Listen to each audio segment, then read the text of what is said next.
Bonjour, voici le 4e chapitre de mon 100 jours autour du monde. C'est l'Australie. Un désert inondé, le Ayers Rock en feu, des pingouins miniatures, des phoques, des aventures dans la nature, une magnifique capitale, Sydney. C'est ce que nous allons voir et encore bien d'autres choses. Mais commençons avec Melbourne, la ville capitale de la province de Victoria au sud du pays. Une ville vibrante d'énergie et de dynamisme, la première ville au monde pour la qualité de son mode de vie.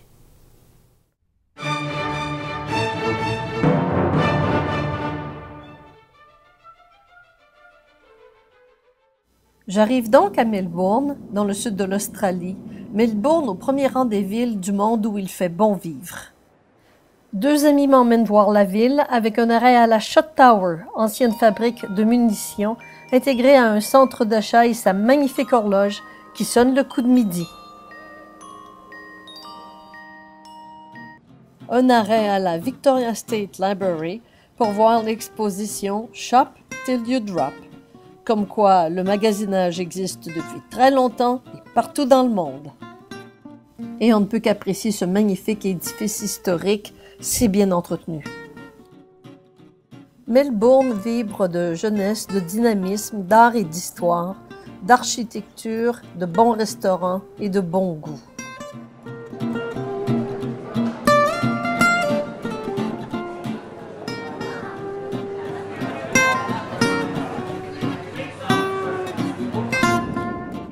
Du Confederation Square au Melbourne Opera House, avec ses parcs et ses édifices historiques bien restaurés, ses théâtres et sa verdure, c'est la vie qui bat à toute heure.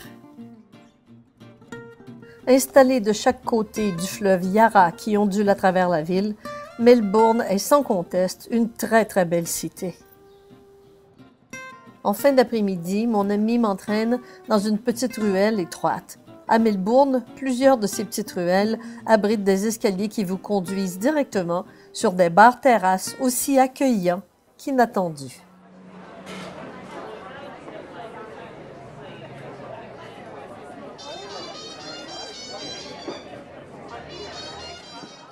Melbourne maintient toujours un excellent réseau de tramways bien écolo. Et au centre-ville, vous pouvez toujours faire un arrêt au Sofitel pour aller utiliser la plus spectaculaire des salles de toilette au monde avec vue panoramique sur toute la ville. Au stade, un match sportif se termine sans doute par une victoire éclatante d'une des équipes locales et nous profitons du spectacle. Tout comme Londres, Melbourne a aussi sa grande roue. Balade de nuit dans les alentours du centre-ville et sur les berges du Yarra. Brise fraîche, décor enchanteur.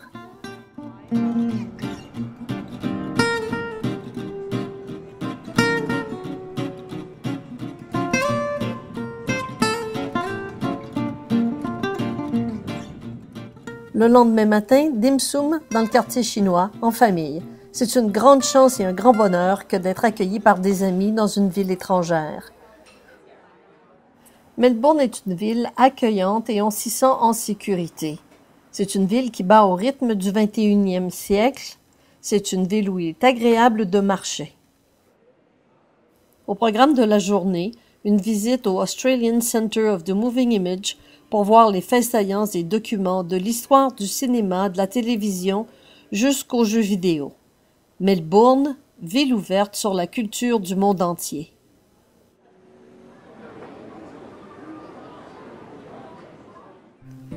Édifices modernes, vieux bâtiments bien ravalés, rives bien aménagées, on a envie d'y vivre et de s'y installer.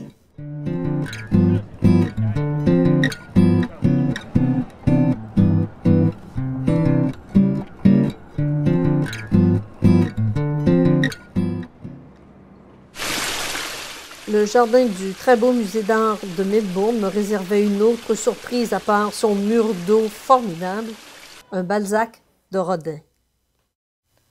Le bouillon de culture de Melbourne est intense. Puis je laisse la ville pour un grand tour des beautés naturelles de la région, en route vers Phillip Island. Les traditions campagnardes de l'Australie ont leurs particularités, qu'il s'agisse de garder les troupeaux de moutons ou de dindes.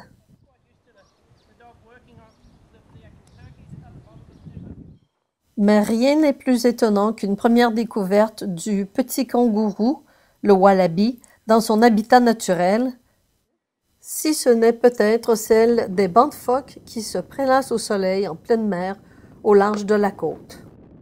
Au début de la journée, la sortie en mer avait été annulée pour cause de mauvais temps. Mais un peu plus tard, les bateaux retournaient en haute mer. Les passagers qui y montaient devaient s'accrocher solidement à leur cœur.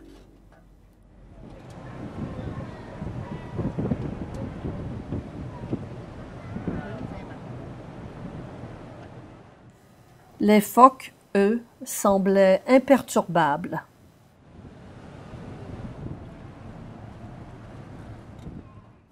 La mer n'allait jamais se calmer et le retour avec vents latéraux importants et de bien grosses vagues n'ont laissé personne indifférent sur le bateau. Violente peut-être, mais la mer de Tasmanie est une grande beauté de la nature. Regardez-moi ce paysage. Sur la route, on nous explique que les trous creusés dans les champs entre la mer et la route sont ceux des petits pingouins que nous allons voir sortir de la mer par milliers, la mer où ils passent toute la journée pour rentrer dans leur tanière à la nuit tombante. Comme il est interdit de les filmer ou de les photographier, je vous les montrerai en deuxième partie. Dernière soirée à Melbourne, promenade sur le bord de mer, où je retrouve quelques rares petits pingouins vivant à l'état naturel et qui se sont installés entre les roches de la jetée. Le soir tombe, tout s'illumine et un magnifique cygne noir d'Australie prend une dernière collation sous nos yeux. C'est avec Tiger Airlines que je pars vers l'intérieur du Down Under, vers le désert, Alice Springs et le Ayers Rock. Et quel changement! De décors, de couleurs, d'activités et de mode de vie. L'élégance internationale de Melbourne fait place à un style beaucoup plus rustre, dont plusieurs membres du petit groupe avec lequel je voyage se plaindront un peu. Cependant, le désert rouge australien ne déçoit personne. Une pause au resto du voyageur pour voir une basse-cour d'émus et quelques dromadaires qui attendent des cavaliers en vacances.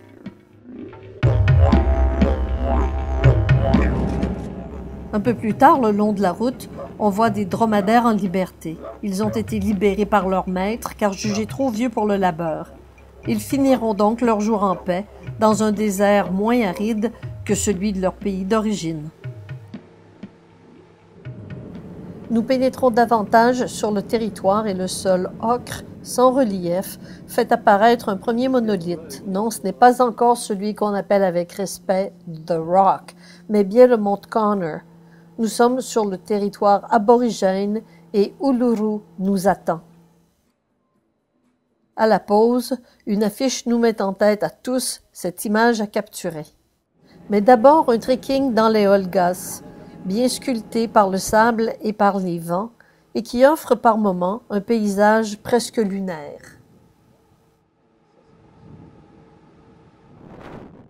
Après quelques heures d'une marche exigeante, on reprend la route, cette fois vraiment vers Uluru, le Ayers Rock, en priant que les nuages se dissipent.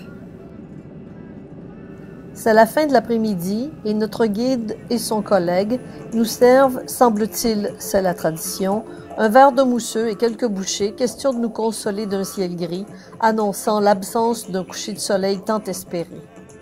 De l'arrière du bus, cependant, je jette un coup d'œil furtif à tout moment, jusqu'à ce qu'en même temps que plusieurs dizaines de visiteurs, je saisisse ma caméra et cours vers le point de vue choisi un peu plus tôt.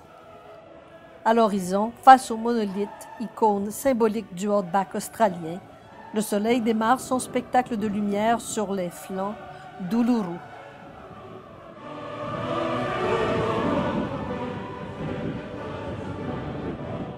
Du côté opposé au roc, Source de rayons magiques, le vent souffle très fort et menace la stabilité de tous les photographes. C'est la beauté de cette nature qui nous stupéfie.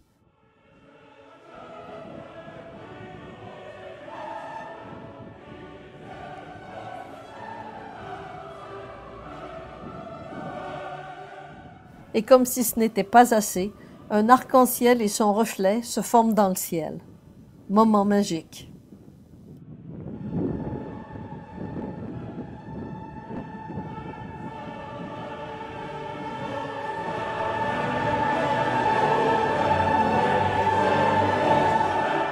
Essayant de tout voir sur 180 degrés, je me retourne pour voir la fenêtre céleste se refermer, la couleur se dissout lentement. Merci la vie. Le lendemain matin, au lever du soleil, Uluru est resté à dormir sous le duvet des nuages et en route vers le Kings Canyons, la pluie s'est mise à tomber dans cette région semi-aride. Quelques-uns d'entre nous, moins braves, flâneront dans les environs du magasin général local pendant que les courageux vont faire un autre trekking sous une pluie qui n'aura cesse de tomber.